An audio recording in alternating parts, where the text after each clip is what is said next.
to uh, learn something because we are all busy, stressed, and anxious.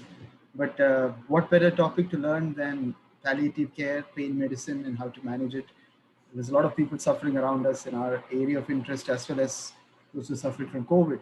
Uh, Today, we are very honored to have Dr. Mary Abraham, who's a renowned neuroanesthesiologist and pain and palliative care specialist. She has authored a book in 2019 named Conquering Pain.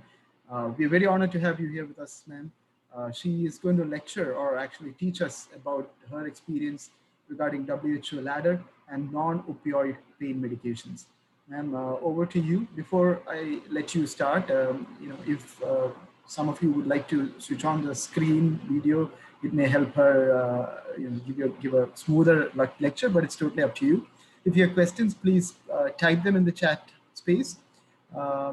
We will have time to ask questions at the end or in between as and when it happens, if there are relevant questions. Thank you. Ma'am, over to you. Thank you, Dr. Arjun, for your kind introduction. And as usual, it is an honor for me to take this talk. And it's the first time I'm talking to oncologists. Earlier, it was only for the pain and palliative care doctors who wanted training in that. So it's really a very good initiative that if oncologists also can take over this burden of providing palliative care, which they're already doing, I'm sure of it. But a little more introduction into the pain part of it, I think it would really be a big boost in the armamentarium of what we are doing, already doing such good work for people. So it is indeed an honor for me to take this talk. And I think there are one or two doctors from Delhi. I'm a Delhi-based doctor, right? So I mean, I think it's all over India, but who's there from Delhi in this group? May I ask? You can unmute and probably just give a short introduction. Those who are from Delhi. Pardon me? No, I was saying okay, those Shubham. who are... You're mute, Shubham. Please unmute yourself, Shubham. Okay, good. That's very nice. In fact, there's one thing before I start the talk, I'm just deviating, but I've had such good reports of Dr. Shubham Jain from a patient. I'll tell the patient's name later, but I think he's been an extremely caring oncologist for one of the patients known to me. And thank you. That is how we should all be. What little bit we can do to relieve their suffering would be something, a big step for the patient, a small step for us. With these words, I would just like to go on to my talk, please. Can I have the first slide? Unfortunately, I don't have the remote in my hand, so I may not be able to do anything regarding the pointer, but I don't think there's much need of a pointer at this point of time. Next, please. So the broad outline of my talk will be, first of all, a little case presentation, which Dr. Rajgopal had already taken. So I will dwell on that same case. And besides that, I'll go through the basics of the WHO analgesic ladder. And I'll focus not on step 1 and 2, only on the step 1, because the mild and the opioids, the weak and the strong opioids will be taken later. And I'll focus a little bit about adjuvant drugs and specifically on drugs used for neuropathic pain. Next, please. Next slide. So how did this WHO analgesic ladder came? A little bit on the history of it. It was devised more than 30 years ago based on the recommendations of a group of international experts. Pardon me? Just to intervene, there is some noise coming from your end. Can you hold your microphone more closer to your mouth? I think. Is it better now? Yes, it is, kind of. Can you speak? The computer a little closer. Is that okay? It is okay, ma'am. You can continue. So, subsequent to its first formulation in 1986, it has been translated into 22 languages and it has served as a catalyst for treating pain worldwide. And till date, it has stood the test of time. And even today, we are following a ladder which was devised as early as 30 years ago. Next, please. So why is it so popular even today? That's because it is a very simple, well-validated and effective tool, and it is a stepwise approach to treat cancer pain depending on its severity. Okay. And prior to 80s, people were dying in unnecessary pain for two reasons. The first was there was a lot of drug regulation regarding opioids. And it was very difficult for hospitals to store drugs, for doctors to prescribe drugs, to dispense drugs. The availability of these opioids were very difficult. And that was one of the stumbling blocks. And the second one was there was a lot of stigma in taking opioids. People felt those who are taking opioids are addicts. So there was a lot of stigma associated with prescribing as well as taking opioids. All these led to the opioids not being used when it was required, that is for severe pain, and people were dying in pain because there was no other option for them. And this ladder, which was endorsed by the WHO itself, actually legitimized the use of opioids in pain, not only cancer, but in other pain, but mainly cancer. And that was a step in a very good direction. Next, please. Now, the WHO analgesic ladder is based on the assessment of pain and the severity of pain. So we need to assess pain. That is very important, and which has been dealt with in the previous talks, I presume. And you must be all aware of the PQRSTU mnemonic, which we use to assess pain. And also we need to know, besides this, is the pain nociceptive or neuropathic? That is a very important thing, because based on that, you can add on the adjuvant if required. Okay? So we have to differentiate, is it nociceptive, neuropathic, or is it a mixed pain, in which case you will have to add both drugs for nociceptive as well as for neuropathic.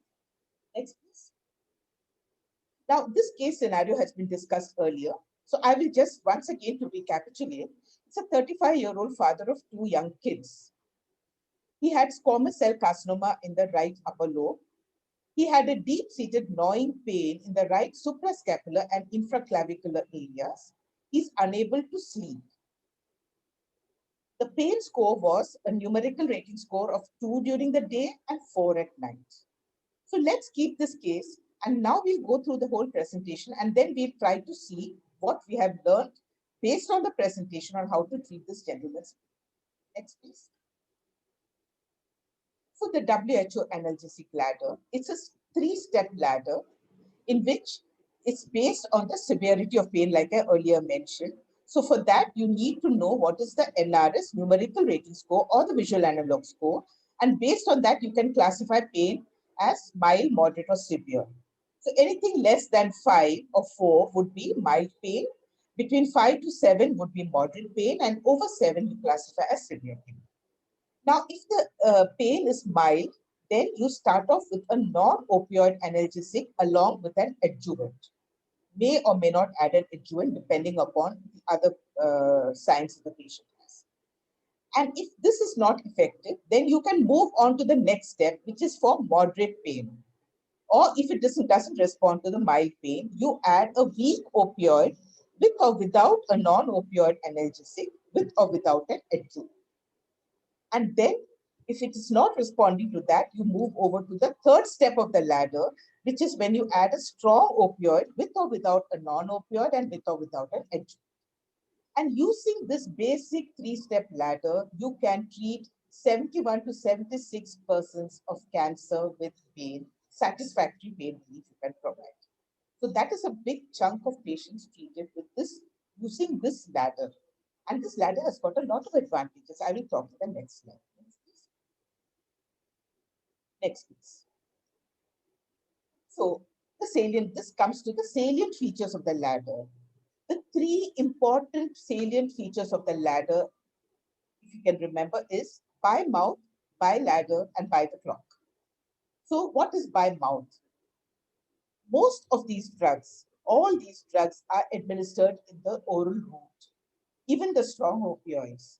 And so this is a big, huge advantage, because it is not only suitable for home care, but the caregiver or the patient themselves, if they are told how to take it, can take it, or the visiting nurse in the domiciliary setup can administer the drugs. So giving by mouth is a very big advantage using this WHO ladder, and all these drugs can be given by the oral route. The other important thing of the ladder is it is given by the ladder. That means usually you start with step 1, and then depending on the severity of pain, you can move upwards. Although in rare instances or in many instances, if the patient is coming with severe pain, you can straight away go to the step 3, or sometimes you can skip the step 2 and go from step 1 to step 3. So that variation is there. By and large, you can start off with the step 1 and move upwards. So that is by the ladder. The third important thing is it's given by the clock. By the clock means that we give it according to the duration of action of that particular drug. So depending on the drug, whether it is morphine, when you have to give it every 4 hours, if it is a paracetamol, you have to give it every 6 hours, or if it is a selective NSAIDs like Leucoxia or Celecoxib, then you have to give it every 12 hours. So it all depends on the duration of action of drug. We do not wait for the pain to return to give the drug. You give it when that particular drug's duration of action is over and or the peak is getting gained off, and that's when you give the next dose. So because of that, you avoid the troughs and the peaks that are happening, and you have a stable level of analgesia, which would be around less than 3. It should be ideally less than 3 or possibly even 0 to 1, whatever. But you provide a stable level of anesthesia by giving it by the clock. That's an advantage. The other thing is the drug has to be individualized to the patient. That means the right drug for a particular patient is the one that relieves the pain. It could be as low as 30 milligram morphine in one patient, or it could be as high as 120 milligram morphine. It depends. As long as the patient has got pain relief, that is a right dose for that particular patient. And also, we need to also explain to the patient that if in between the next dose, if the pain comes, that is called breakthrough pain, and you may have to explain to them what exactly has to be done so that you prevent this breakthrough pain, and then later on, how do you titrate the dose of drug? So it is basically individualized to the patient. Then there is the use of adjuvant drugs. At every step of the ladder, you can add an adjuvant drug, depending upon the other associated symptoms that the patient has, be it neuropathic pain, be it lack of sleep, be it spasticity or whatever. So adjuvant drugs can be added at every step of the ladder. And the last is pay attention to detail. That is so important. Meticulous attention to the age of the patient, the body weight of the patient, the presence of comorbidities, or the drugs that the patient is already taking. All that has to be factored in when you are formulating the drug strategy of the patient. So these are the salient features of the WHO ladder, which all of us should keep in mind when we are prescribing the drugs for the pain. Next, please. So what are the advantages of the WHO ladder? Why has it stood the test of time that even today people are following this ladder? It is, first of all, it is very simple, easily understandable, and it is a well-validated tool. It has been proved to be effective, and it is also very cost-effective because most of these drugs are relatively inexpensive drugs. The other important thing why it is so popular is that it has been implemented across the world, even in the remote and the third world countries. It's well suited for home care, like I mentioned. All the drugs are given orally. It can be given by the caregiver, even by the patient themselves. And also, besides cancer pain, you can also use it for any kind of acute pain, whether it is pain due to trauma or post-operative pain, or even in rare instances for non-cancer. And that's how it's used very much abroad for that. But in India, we don't use it so much for chronic non-cancer. Next, please. Now, there have been some modifications over the years. Some modifications have taken place. One is, like I mentioned, you can omit step 2. And if the patient is in very severe pain and not responding to step 1, you can directly go on to step 3. The other thing is a 4th step has been added in this ladder, and that is used for treating the pain crisis or refractory pain that is not responding to these oral drugs or the oral opioids. Next, please. So this was a modified WHO analgesic bladder, which was done in 2000. And this is used for that segment of patients, around 10 to 15% of patients who are having intractable pain, not responding to even the step 3 drugs. So what are these, the modalities that we use for the step 4 are the various nerve blocks. You may have to give a sciatic nerve block or a brachial nerve block. You can give an epidural injection. You can use a patient-controlled analgesia pump. You can use a neurolytic nerve block like a celiac plexus block or a hypogastric plexus block to treat intractable pain not responding to opioids. Or you can use the neuromodulatory devices like intrathecal pumps or spinal cord stimulators, etc. So this is used, like I said, in only a very small fragment of patients. By and large, you can use the WHO analgesic bladder to treat more than 75% of patients. Next, please. Now let's discuss step 1 drugs.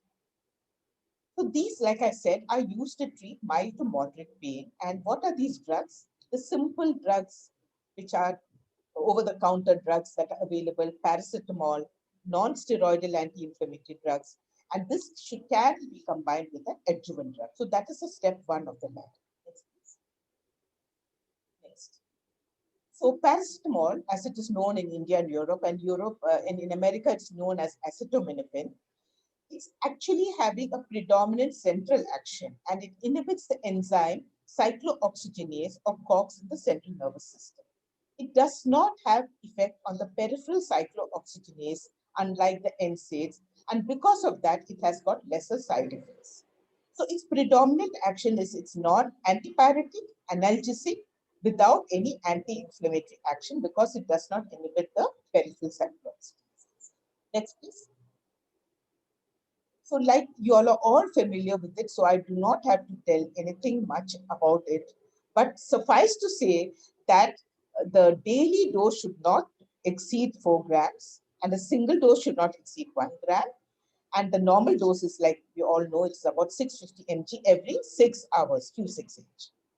It has a potential for hepatotoxicity, but even in patients with liver disease, you can give doses of up to 2 to 3 grams per day. It is safe for pediatric use. The toxicity occurs only in doses more than 90 milligram per kg Q6H. The numbers needed to treat for paracetamol is 5. That means if you give paracetamol, 1 in 5 patients will have more than 50% pain relief. So the lower the NNT, the more effective the analgesic. So if you look at paracetamol, it has got an NNT of 5. It can be given rectally also when the oral route is not suitable for some patients who have cancer of the tongue or the facial or the mandible or whatever. Then when the mouth opening is restricted and you cannot give the oral route, it may be given rectally, but where feasible, the oral route is what is preferred. Next, please. So what are the advantages of paracetamol? Why it has been so sort of very popular is that I told you about the safety profile. The undesirable effects are relatively uncommon. And it also has no effect on the gastric mucosa, well tolerated in patients with peptic ulcers, no adverse renal effects, no effects on platelet function. It is tolerated by 2/3 of patients who are hypersensitive to aspirin, and it does not affect the plasma uric acid level, so it can be given in patients who have gout also. Next, please. What are the drawbacks of paracetamol? First is that it has to be given every 6 hours. And then it has a potential for hepatotoxicity, but that is when you exceed doses of 4 grams a day, and when there is impaired liver function, and when the person is taking alcohol more than 3 drinks a day, and if the body weight is less than 50, then you should restrict the total dose to 2 grams. So these are a few drawbacks of paracetamol. By and large, it is a very safe drug. Next, please. So in cancer pain, It is a mainstay of drug of the WHO analgesic ladder. We can see that it is used at every step of the ladder. It can be combined with step 2, step 3 drugs. Like I said, it's because of its safety profile and also because it has an opioid sparing effect. So when you add paracetamol to that regimen, you can actually bring down the dose of opioids that you're giving. And like I said, when you combine it with NSAIDs, the NMT actually comes down to 2. From 5, it comes to 2. Similarly, it can be combined with tramadol and opioids, like we all know these combinations are. Next, please. Now coming to the next step 1 drug, which is a non-steroidal anti-inflammatory drugs. Now, like I mentioned, this acts on the peripheral cyclooxygenase enzyme. And this is a very important step in the arachidonic acid cascade, which produces, that is what happens after tissue injury. It enters there is release of all these phospholipids which enter into the arachidonic acid cascade and which ultimately produces the tissue and the inflammatory prostaglandins. And these prostaglandins are the important intermediaries in the pain and inflammatory response. And what do? They form a peripheral sensitizing soup around the tissue injury area, and it actually causes peripheral sensitization by which the pain impulse is amplified and the threshold is lowered.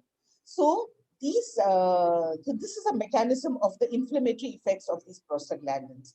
And NSAIDs acts at this level by preventing the release of prostaglandins, and that is why it exerts its anti-inflammation.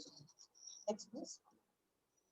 So this is what I mentioned. I'm not able to show in the pointer, but tissue injury leads to the release of phospholipids, which enters into the arachidonic acid cascade.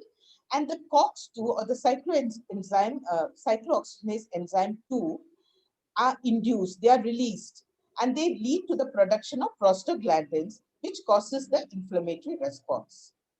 But there is also another cyclooxygenase enzyme, which is the housekeeping enzyme or the constitutive enzyme, which are actually required for the homeostatic functions of the body, like the physiological responses. It protects the stomach, the kidney, it preserves the platelet function. So when this anti-inflammatory drugs are given, the non-selective anti-inflammatory drugs, besides inhibiting COX-2, it can also inhibit the COX-1. And so the beneficial effect is removed and it becomes a side effect. So, like I said, COX-2 occurs when there's inflammation. So it is called induced. It's induced when there's inflammation. And its inhibition is desirable. But the inhibition of the homeostatic function is undesirable. So that is the main drawback of the non-selective COX enzyme. Next, please. So, like I mentioned, there are 2 types of NSAIDs. One is the non-selective, which interferes both with COX-1 and COX-2. So it, besides the beneficial effect in relieving pain, it has the undesirable effects of blocking the constitutive enzymes. And then there is a selective COX-2, which is interfering only with COX-2.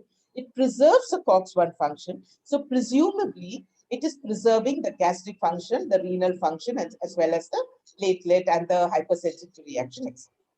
Next, please. So the non-selective NSAIDs, the prototypes are ibuprofen, naproxen, aspirin. Okay. Now, like I said, it inhibits both COX-1 and COX-2. So because it inhibits COX-1, it exerts its adverse effects like the GI side effects, the hypersensitivity reactions, or the adverse renal effects. But because it inhibits COX-2 as well, it causes its anti-inflammatory, analgesic, and antipyretic effect. So the non-selective NSAIDs is actually a double-edged sword with both adverse as well as beneficial effects. Next, please. So we know that ibuprofen is a non-selective NSAIDs. We all know the doses of ibuprofen and naproxen. I will not go through it. But ibuprofen has an NFT of 2. That means for every 2 persons, 1 person gets pain, more than 50% of pain. So it is a very good analgesic. Similarly, naproxen, which has an NNT of 2.7, as compared to paracetamol, which I said was 5. Next, please. So because of the COX-1, just to reiterate what I've said, because of the COX-1 inhibition, it causes the cardiovascular effects, it has a renal effects, it causes the gastrointestinal effects, the hypersensitivity reaction, and even the liver if the liver function is impaired. Next, please. And all this is because of the COX-1 inhibition. So what are the risk factors? For GI toxicity, advanced age, when the patient is on high and prolonged dose of NSAIDs, when there's a history of upper GI bleed, or when there's a concurrent use of aspirin, steroids, and anticoagulants, then you have to be very careful when you're using the non-selective NSAIDs. For renal toxicity, advanced age, poorly controlled diabetes like atherosclerosis, patients are dehydrated. It is so important because in these patients, the renal dysfunction can happen, or the concurrent use of nephrotoxic drugs, or when the creatinine clearance is low. And then there is other risk factors for stroke and MI, but that is mainly for COX-2 drugs, and I will talk about it in my next slide. Next, please. Now coming to the selective COX-2 inhibitors. Like I mentioned, these are inhibiting only COX-2 enzyme and not the COX-1. So we have presumably less of the physiological functions are not so much impaired with COX-2 inhibitors. So the drugs that we have are etoricoxib, Nucoxia, or celecoxib, and even diclofenac is actually a selective COX-2 inhibitor. I will not go through doses because all of you all are familiar with these doses. Next, please. Now, topical NSAIDs are also available. So the advantage of topical NSAIDs are they produce the analgesic effect with less risk of systemic absorption and toxicity. And we know a variety of gels and creams which contain ibuprofen, diclofenac, piroxicam, and ketoprofen. So these can be used to advantage many of them. Now, the question is, are selective COX-2 inhibitors really as safe as compared to non-selective COX-2? Now, this with regard to GIT, it is definitely safer as compared to the non-selective NSAIDs. But where renal damage is concerned, it is comparable with non-selective NSAIDs. So it's really not that beneficial where you consider the renal damage. On the other hand, its prothrombotic effects on the myocardium and the brain are more with selective COX-2 inhibitors. And there is more likelihood of MI and stroke in patients taking the COX-2 selective inhibitors. In fact, rofecoxib was withdrawn from the US market in 2004 because of these adverse effects. And in such patients, which is the NSAIDs that you would like to give? Those who have history of atherosclerosis, history of MI or stroke, it would be ibuprofen and naproxen, which are safe in these high risk patients, in case you need to use it. Next, please. So next, I will shift gears and move on to the neuropathic pain. Okay. Now, cancer pain, like you all know, because you all are much more familiar with all this, is besides the nociceptive pain, you have a lot of other kinds of problems, associated problems.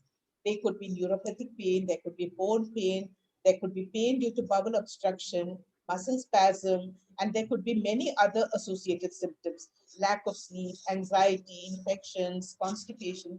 There's so many problems that we have. So that is where the adjuvant drugs come into. And please notice, adjuvant drugs can be given at every step of the time. Having said that, let's move on to the types of adjuvant drugs that are available. Next, please. So adjuvant drugs, what are they? They are drugs which have analgesic properties, but their primary indication is not for pain. And they are called co-analgesics because they are co-administered with other analgesics of the WHO. So next, please. The adjuvant drugs are of two types. One is the multi-purpose drugs and one are the specific drugs. The specific adjuvants are given for very specific types of pain, like, for example, neuropathic pain, you know what to give, what you give for bone pain or musculoskeletal pain or pain due to bowel obstruction. But there are multi-purpose drugs which can be given for a wide variety of pains. For example, antidepressants. Besides neuropathic pain, it can be given for sleep, it can be given for anxiety, etc. Or corticosteroids. It can be given for a variety of symptoms which are associated with cancer. Similarly, the topical agents and alpha-2 adrenergics, etc. So these are the basic classification of adrenal glands. Next, please. So now let's discuss a little bit about neuropathic cancer pain. Now, neuropathic pain, as defined by the Indian Association of Study of Pain in 2018, was defined as caused by a disease or a lesion in the peripheral or the central nervous system. Its incidence is as high as 40% in patients with cancer. It could be due to direct invasion or compression of the nerve by the cancer itself, or it could be because of the treatment of cancer, like you're all aware, by chemotherapy, radiotherapy, or even surgery. Surgery can also cause trauma to the nerves and it can cause neuropathy. So the cancer itself or the treatment of cancer itself can cause neuropathic pain. And even the cancer survivors, they are cured of the cancer, but they can still suffer from neuropathy. Next, please. So what are the drugs that are used in neuropathic pain? The most commonly used drugs are anticonvulsants, antidepressants, the step 3 drugs like methadone, and the step 2 drugs like tramadol and tapentadol. And the less commonly used drugs are local anesthetics, NMDA antagonists, corticosteroids, and GABA agonists. Next, please. Now, there is a neuropathic pain ladder also. So in the step 1, you can combine an antidepressant, not combine, you give either an antidepressant or an antiepileptic. But when the patient it is not responding, you can combine the two, antidepressant and an antiepileptic. In step 3, you can give an NMDA antagonist like ketamine. And in step 4, it is intravenous lignocaine. This is a very sort of a loosely made ladder. So it is just a sort of, some guide by which you can titrate the drugs. Next, please. So coming to anticonvulsants, like I mentioned, it is the first line of treatment for neuropathic pain. And why are anticonvulsants used for neuropathic pain? Because there's a shared pathophysiology between epilepsy and pain. In both, there is neuronal hyperexcitability. And these anticonvulsants can actually dampen the neuronal excitability. And the most commonly used drugs are gabapentin, pregabalin, sodium valproate. Next, please. So how do these gabapentinoids act in neuropathic pain? They act by binding to the voltage-gated calcium channels, particularly the alpha-2 delta subunit in the presynaptic neuron. And binding this prevents the influx of calcium into the presynaptic neuron, and then the release of the neurotransmitter at the synapse is prevented, and so there is less post-synaptic neuronal excitement. That is how these anticonvulsants are acting in case of next, please. So what are the advantages? See, first of all, like I said, it is very useful for neuropathic pain. It is very well tolerated. It can be given for long duration without much problem. And also, it has other effects like less chances of drug-drug interaction and does not induce anxiety. But it has got side effects, which has to be clearly explained to the patient. The important ones being somnolence, dizziness, ataxia, fatigue, impaired concentration, edema, and weight gain. Somnolence and dizziness is one of the major problems. So accordingly, you have to give according to the body weight and the frailty of the patient or the comorbidities, etc.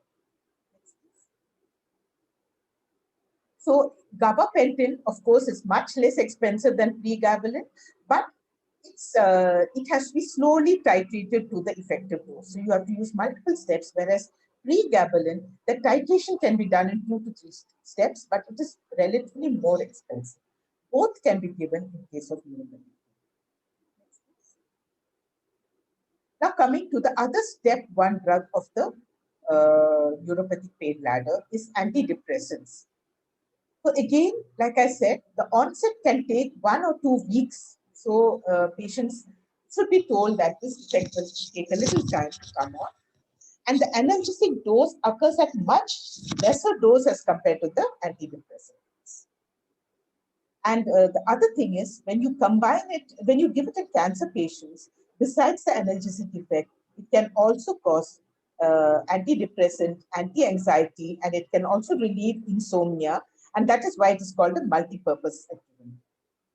The mode of action of antidepressants, it is acting by preventing the reuptake of norepinephrine and serotonin at the dorsal spinal cord synapse, and thus it activates the descending inhibitory pathway.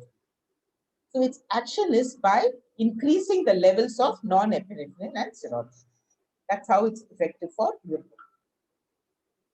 Next, please. So there are three types of antidepressants. One is the tricyclic antidepressants, and the ones that we use commonly are amitriptyline or tryptomer and nortriptyline. Then we have the SNRI, which is mainly duloxetine. And then we have the selective serotonin receptor inhibitor, or the SSRI. And the commonly used one is escitalopram, especially when anxiety and depression is also coexisting. Next, please. But when we give the TCA, or the tricyclic antidepressants, or for that matter, any antidepressant, you should remember that CNS side effects, somnolence, drowsiness, mental clouding, and even suicidal tendencies. And the other effects that are side effects that are encountered, next please, are because of its antimuscarinic effect or the anticholinergic effect. So you can have a dry mouth. It should not be given in patients with glaucoma because it can precipitate acute angle glaucoma. So you should ask for a history of glaucoma. Then tachycardia can happen, so cardiotoxicity can happen, urinary retention, constipation, orthostatic hypotension. So please remember all these when you're prescribing TCA. So we actually start with very low doses at titrate. So dose of antidepressants, normally we start with 10 mg of amitriptyline or nortriptyline and then titrate it up to 25 mg and even to 50 to 100 mg per day.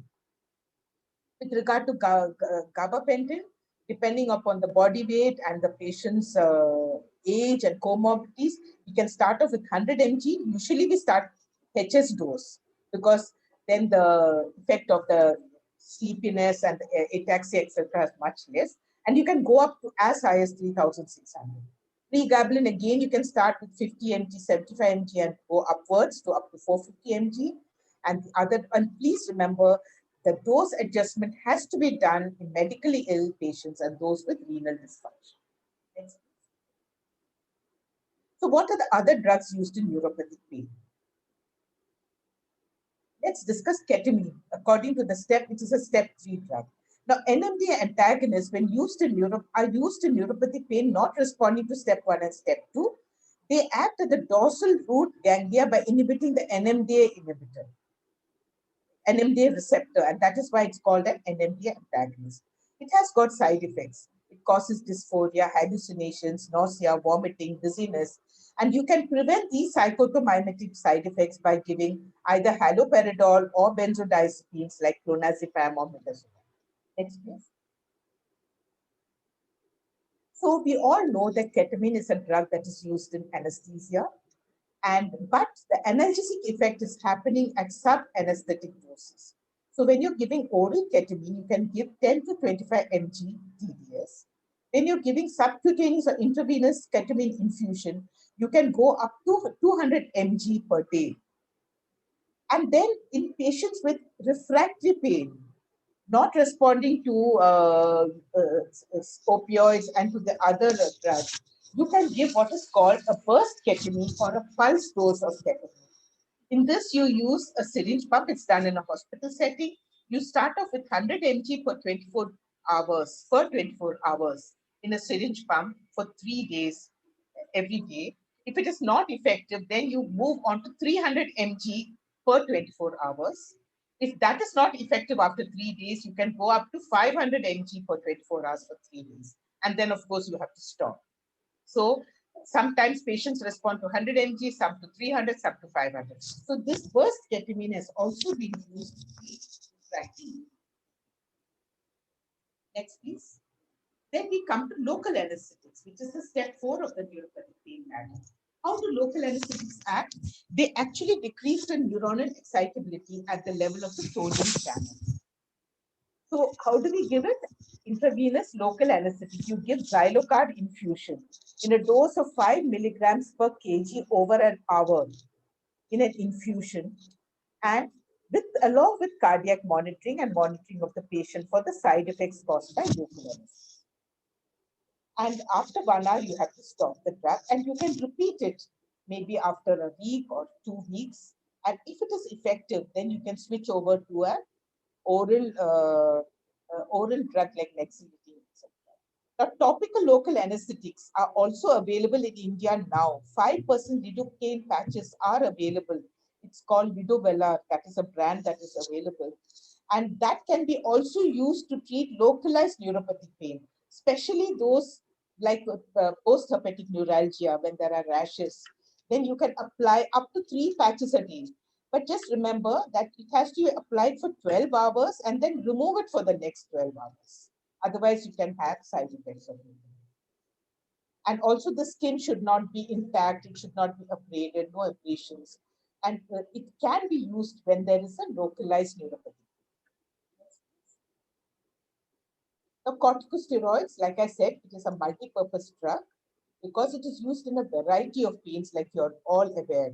I don't have to tell you all, but it can be used for neuropathic pain, it can be used for bone pain, for pain due to intracranial mets, but because it reduces the perifemoral edema. It can be used for arthralgia, for pain due to obstruction of a hollow viscus, and even pain due to spinal metastasis. And the drug that we commonly use is dexamethasone.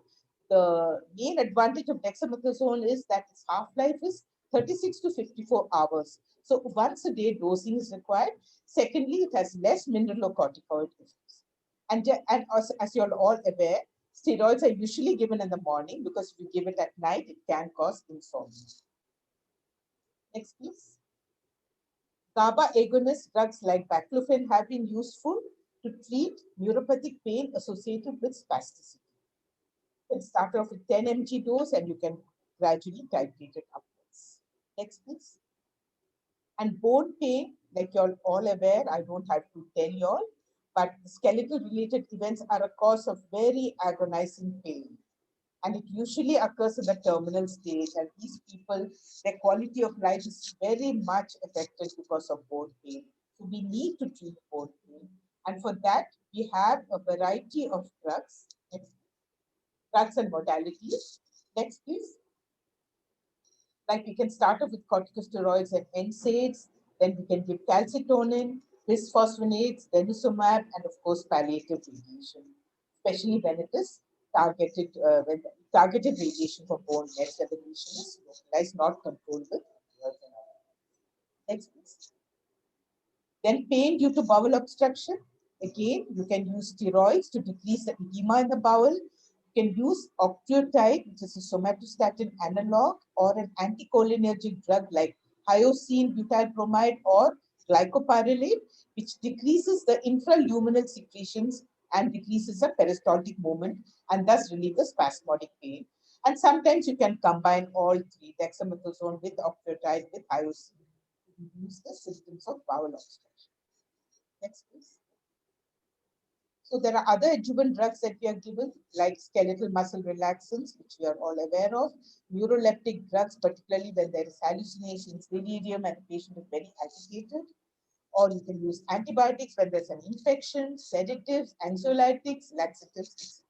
So all these are the adjuvant drugs that we can give in cases of patients who have got associated symptoms other than pain. Next, please. So now let's come back to the case scenario that we started off at the beginning. You remember there was this gentleman who had a lung cancer. He had pain, which was NRS of 2 in the morning and 4 at night. He had 2 young children and he could not sleep at night. That is basically the case. So if you look at the things you can glean out of that case, first is the intensity of pain. Now, according to this, I would say the pain is mild because it is 2 and maximum 4 at night. What was the type of pain? I would say it is predominantly nociceptive. He didn't have evidence of neuropathic pain. There was no tingling, numbness, allodynia, burning, all that was not there. So then you can rule out neuropathic pain. Then what about the temporal nature of pain? It was worse at night. Daytime it was better, but got worse at night. And then the unveiling the meaning of pain. That is, what was the functional impact, the emotional impact, social, and the financial. He was unable to sleep, probably thinking about his family, the finances, his work, which might have got affected. So he had a lot of emotional pain as well, besides social pain and besides physical pain also. So there were financial and social concerns in him. So based on all this, how do we treat this patient? So before going on to my next slide, let's make it interactive. I know that you people are handling it day in and day out, but still, just for the sake of interaction, can anyone tell how we treat this technique?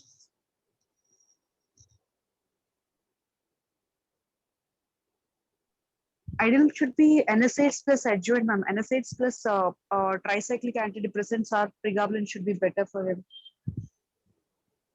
Pregabalin, I would have given if there is a neuropathic component. At the moment, I cannot, from whatever the case is, I don't think there's much of a neuropathic component.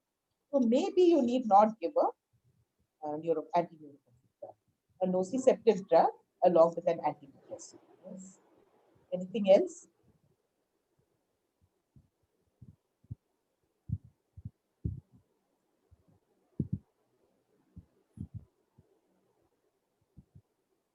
Must be anxious, he's got insomnia, partly because of pain, partly because of his worries, financial worries, his emotional component, everything is there. Like Dr. Rajgopal must have talked about total pain management, about how we have to treat all the aspects of pain, whether it is physical, emotional, social, or spiritual. Dr. Manju, you were almost about to say something. Dr. Manjunath? Yes. We can give a combination of ibuprofen 400 mg 3 times a day along with paracetamol, and tramadol 50 mg 3 times a day. That should help this patient.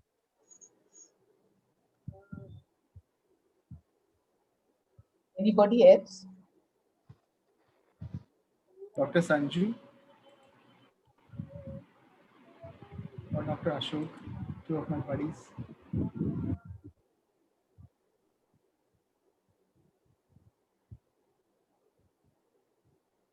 What are we doing about his emotional pain?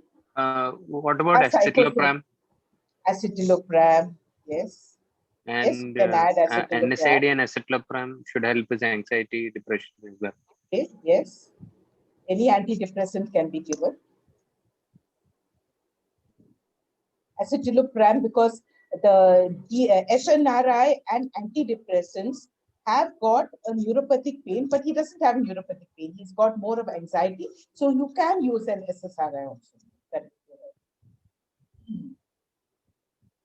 Anything else?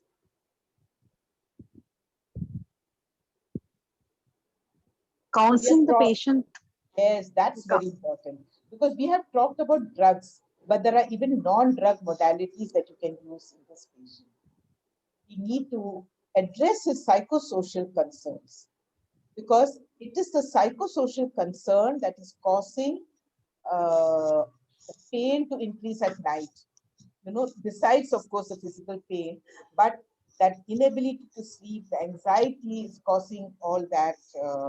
He's definitely having a lot of emotional pain also. So we need to address his psychosocial concerns.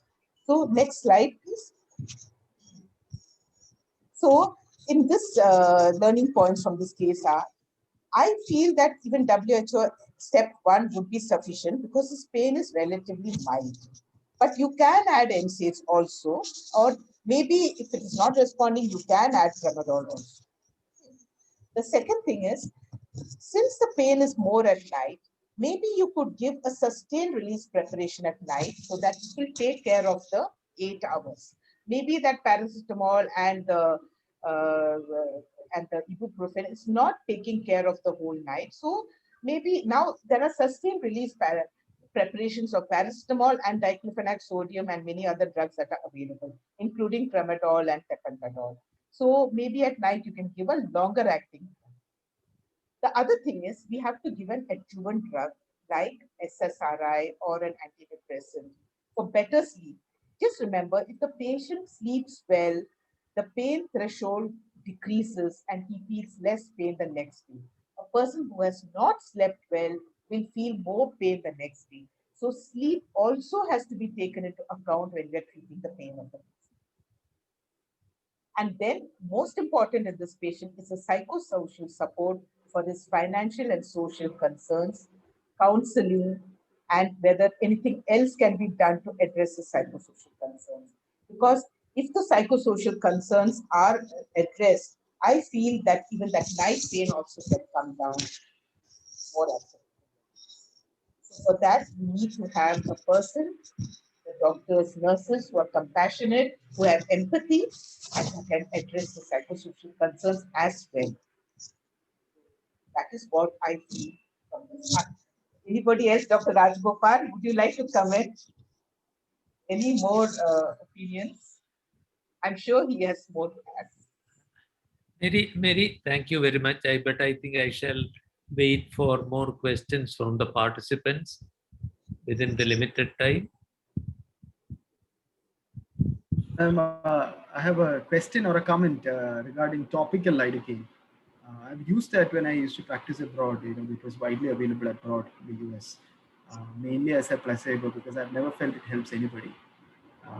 Have you had experience using it here in India? Yeah, Or Dr. Rajagopal sir, yourself, either of you? I'm waiting for Mary to answer, or shall I? I'm happy to answer. Mary, thank you, Aju. It works like magic if there is a raw wound on which you are doing dressing. You can either use lignocaine or something that acts for longer, just diluting the local anesthetic, putting it over the dressing. There may be the last one layer of dressing, one layer of gauze, and then waiting for just 5 minutes means that the dressing can be painless. Applied on the skin, ordinarily like lignocaine is just as Aju said, totally useless.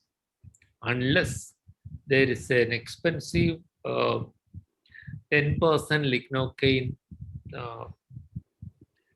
transdermal patch, which is not sold in India, which is not marketed in India, but which is available in Mumbai at enormous cost, and some people import it, but not for skin, not for intact skin.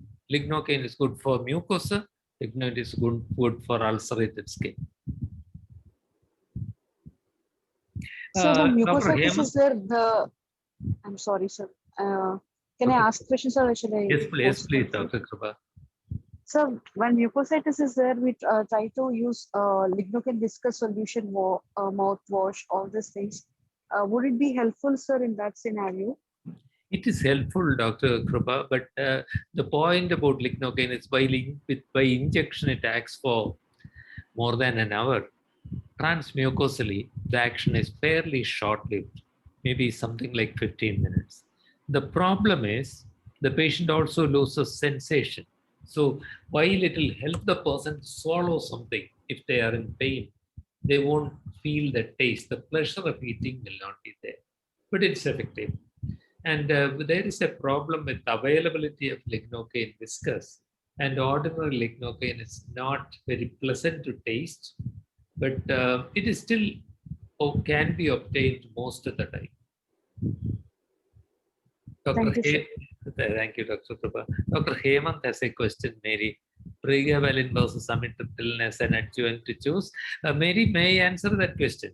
Please. Very important question, because Mary, you were talking about the psychosocial suffering and no money. There is absolutely no comparison between the cost of amitriptyline and pregabalin, but it's not only that. Let me ask you, how many medical representatives have come and talked to you about pregabalin or gabapentin? How many have come to you and talked about amitriptyline? I hazard a guess. Nobody ever talked to you about amitriptyline. That's because it's inexpensive. The margin of profit is so small that they wouldn't want to. But if only we assure the person, even if you cannot do any other magic, I'm going to try and limit the cost of your treatment as much as possible. Even that's going to be a precious reassurance for the person. And remember, in the 2019 the WHO guidelines for treatment of cancer pain. As you also will, I'll make a note of it so that I'll remember to review the reference next week. It's, I mean, if you just look for WHO 2019 guidelines for treatment of cancer pain, it'll come into view. Please note that gabapentin and pregabalin have been taken off the list of recommended medicines. That's because of fraudulent evidence, etc. But that doesn't mean that the drug is ineffective. But I would point out, first line for cancer neuropathic pain is still amitriptyline. My only point is you should start low. If it is an emaciated patient, start with 10 or 12.5. If it is somebody more than 50 kg, it's okay to start with 25 milligrams. Ladies and gentlemen, important point. Single dose at bedtime. Amitriptyline has a long half-life. It is not necessary to break it down to twice a day or thrice a day, because if you do during the daytime, patient may be more tired. The best thing is ask them to take it early on in the, I mean, like even before it is bedtime, maybe around 7 a.m., etc. Then in the morning, they will feel less tired and they may get a better sleep. Gradually, you can build the dose after a week to 50 or even to 75. Oral mucositis, very difficult thing to treat, really. Mary, you want to answer that question? Difficult question, because it's difficult, I'm handing it over to you. Oral And I'm handing it back to you. Mucositis, as you also feel, it's hard. The point is, if you treat it adequately with a local anesthetic agent, you lose the sense of taste. Who wants to eat without the sense of taste? And there are all these remedies. The one effective thing is keep the mouth moist. Again, artificial saliva is very expensive. All that I would say is to ask the person to keep a glass of water by the side of the bed. Take an occasional sip. If it is moist, it troubles people less, because if there is mucositis and it becomes dry, especially if our amitriptyline or morphine may make the mouth dry, then it sticks. The mucosa sticks and that worsens the pain. Dr. Ashok, actually amitriptyline is so, Dr. Ashok is asking about the difference between amitriptyline and nortriptyline. As one statement, without adequate evidence, I will say that both are equally acceptable. But I must also point out that there is so much more evidence in favor of amitriptyline. Not that many studies have been done on nortriptyline. Maybe we can. Nortriptyline at least used to be slightly cheaper even than amitriptyline. Both are acceptable in short. And one more thing I would like to add is nortriptyline may be having less analgesic effect as compared to amitriptyline. Which one? Nortriptyline. That's a personal impression, or you're quoting some study? Or? I'm quoting from a book. Okay. Thank you. And the other question about SSRI being a good alternative to amitriptyline compared with the side effect profile is SSRI will not have so much analgesic effect. It is more of anti-anxiety.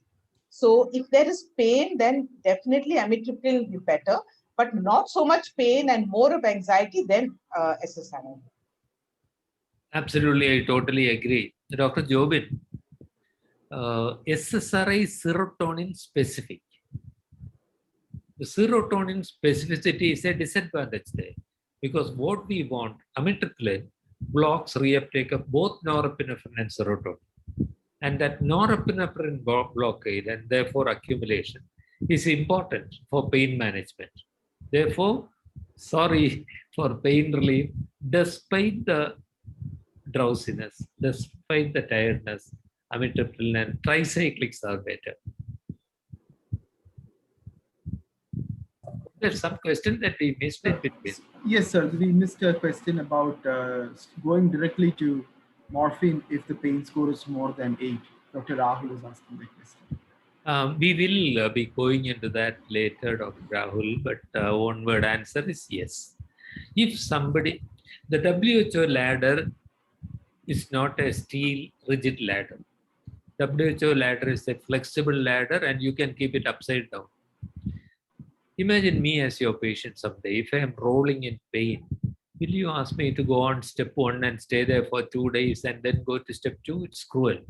Yes, absolutely. If the person is severe pain, we are totally justified in going straight away to step 3. And in fact, in step 3, if patient is in severe excruciating pain, we start with parenteral morphine to get immediate relief. We do a titration with small doses, 1 milligram or 1.5 milligram every 10 minutes. So in an hour, they will have an excellent relief. And we will have a rough idea about the dose requirement also. So one word answer, yes, we can go straight to step 3. And sometimes you may find that you can climb down on step. That also may be possible. But generally, go to step 3 and stay there.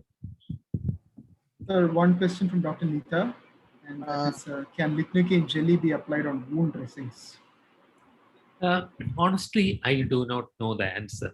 I do not know. I mean, to me, it appears that it will be more difficult and less acceptable because applying jelly means even the process of application is painful. Whereas if it is injectable lignocaine, you can just take it in a syringe, dilute it, and just instill it over the wound. But jelly should be acceptable. I'm sorry, I don't know an authoritative answer to that. There was a question about, there was a suggestion about metronidazole combined with, where was that? What was exactly was the question? Sir, in response to Dr. Neeta's question, Dr. Ravikiran suggested the lignocaine gel with metronidazole crushed tablets applied on wound in his experience is effective.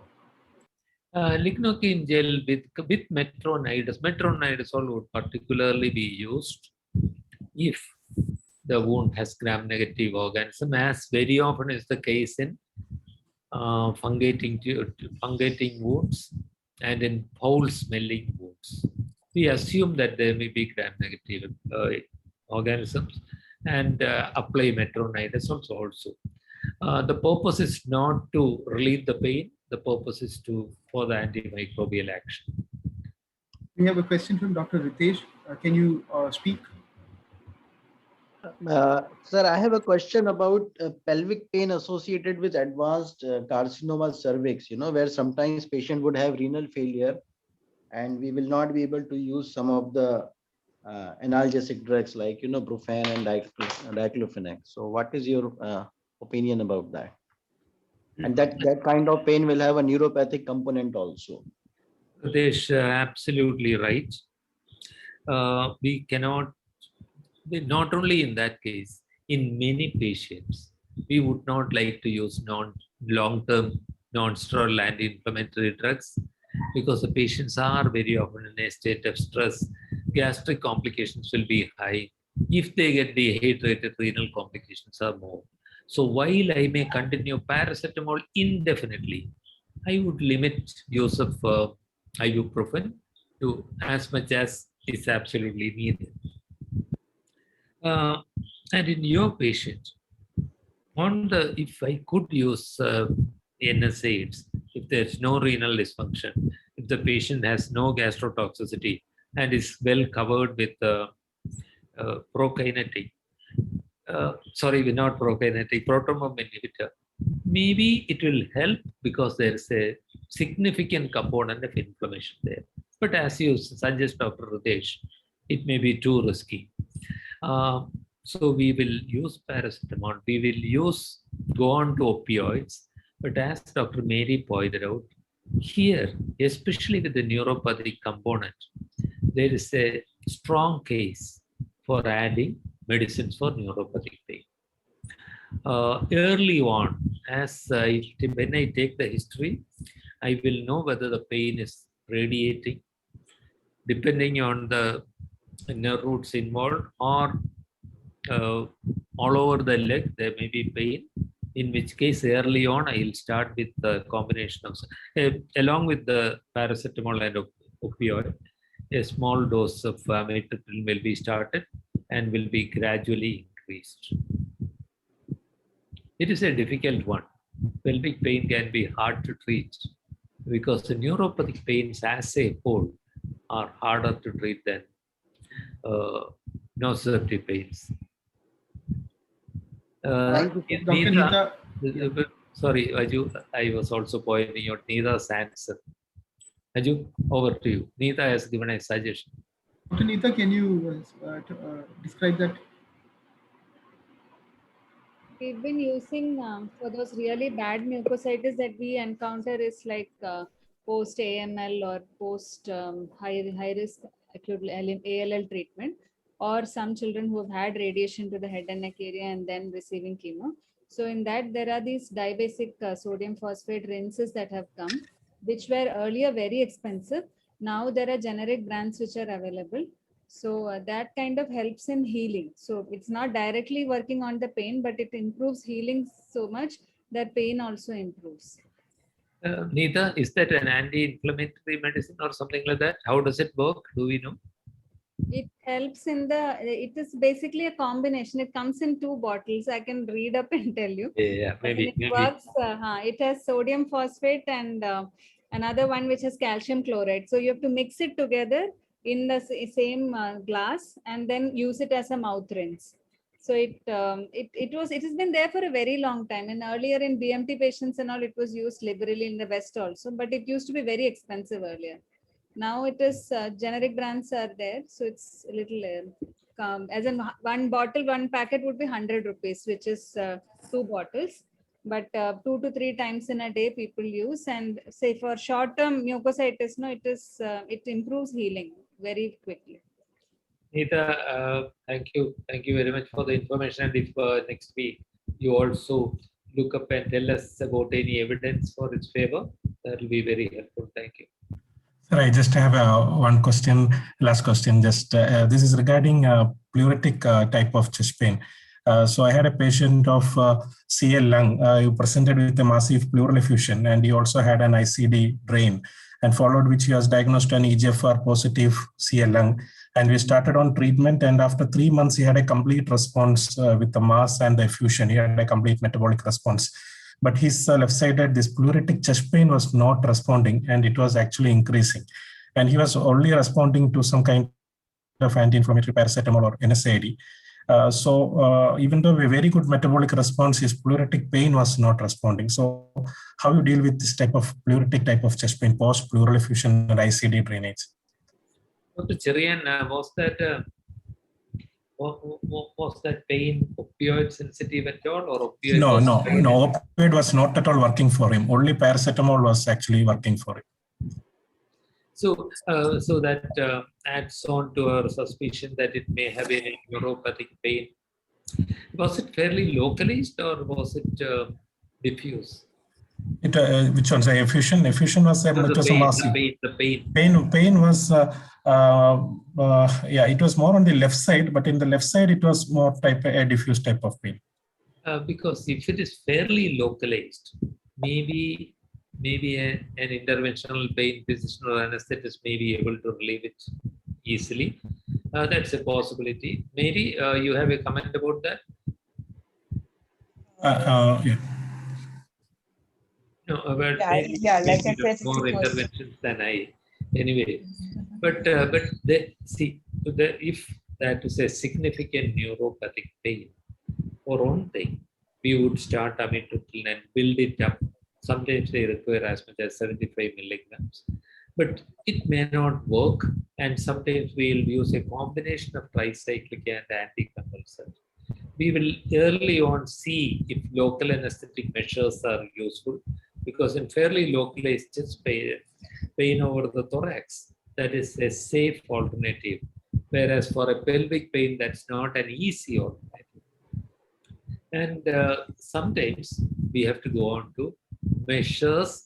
This is a patient certainly to be referred to a pain physician, because a pain physician, I mean, what Mary talked about ketamine may not be easy for you to use unless you are experienced, because it's a medicine with a narrow margin of safety. The patient can easily feel worse with ketamine. That's an option.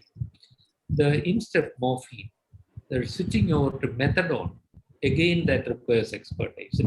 Methadone is not for everybody. What I mean is, it requires a little more experience than use of morphine. So methadone will be another option. So most of the time, because it's thoracic, we are able to handle it. He was referred to a pain physician also, sir. Then they were adjusting the medicine, and also they suggested some surgical procedure like pleurectomy and such other things. So such things will really work for, or whether it is recommended for such type of pain. They recommended such things. I not knowing enough about the patient, I don't want to comment. But here is a person with advanced cancer, right? Yeah. Yes. And doing a drastic surgical procedure and expecting that to heal, and then for him to have a reasonable quality of life seems rather far-fetched to me. But I'm not an expert. The problem here is, sir, he is responding so nicely to the medicine, right? Yes. Yes. He had a complete response. Response to the tumor. Yeah. The tumor has disappeared, but the pain is persisting. Challenging case. Aju, Yes. This is the situation where I would treat the pain aggressively. I mean, in difficult pains, we have a stepwise approach. Okay, we have used the ladder. Already Mary said 75% people will respond to simple application of the ladder, including morphine. But there will be people like that. If this person's pain lasts longer, as we mentioned on the first day, the neurological changes of the pain gradually becomes harder to treat. So here is a patient in whom several of the measures that Mary suggested may have to be tried step by step, including assuming that the pain is predominantly neuropathic, including the lignocaine trial, including ketamine, gradually small dose for a burst therapy of 3 to 5 days, and of course, or maybe even earlier, a trial of methadone. These are the things that we will do. Majority of these patients we are able to handle, and if necessary, in that initial phase where ketamine will take time, methadone will take time, maybe an epidural catheter for 5 days may save the situation. Dr. Dhruv had asked a question. Dr. Dhruv had asked a question. I hope we have answered it. If you have further questions, please speak up. Dr. Dhruv's question was ideal combination of drugs for advanced carcinoma tongue, inoperable on chemotherapy plus radiation. We've already answered some part of it, the mucositis part, right?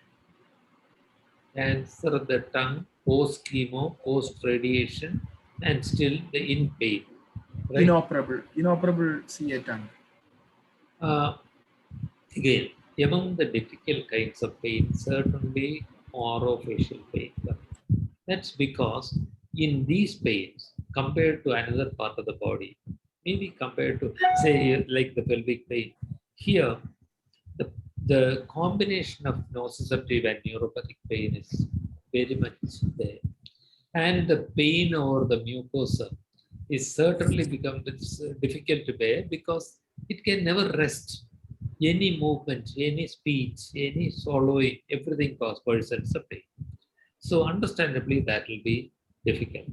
Among the various adjuvants, one thing that we did not give a lot of attention to, which may have application in several of these, including that patient with pelvic pain, and in this person also, if there is not too much of infection, some corticosteroid trial may be worthwhile. What corticosteroid does is to reduce the peri-tumor edema. And here, if the tumor is causing neural compression, even slight reduction in the edema will release the pressure on the nerve, may help. So all the other measures that we have mentioned for nociceptive and neuropathic pain combination, including methadone, and also considering a short course of steroid will be worthwhile. The one problem with steroid is then superadded candidiasis is always a possibility. So we'll have to look out for that.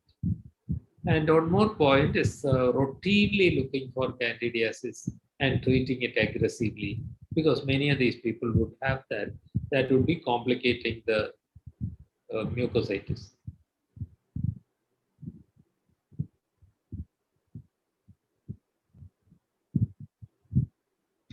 Any final questions?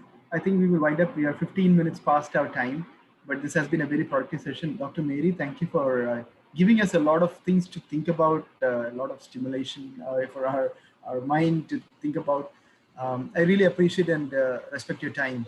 Thank you. Please leave your feedback through the form, and meet us next week, 7 p.m. for another session. Thank you, everybody. Good night and stay safe.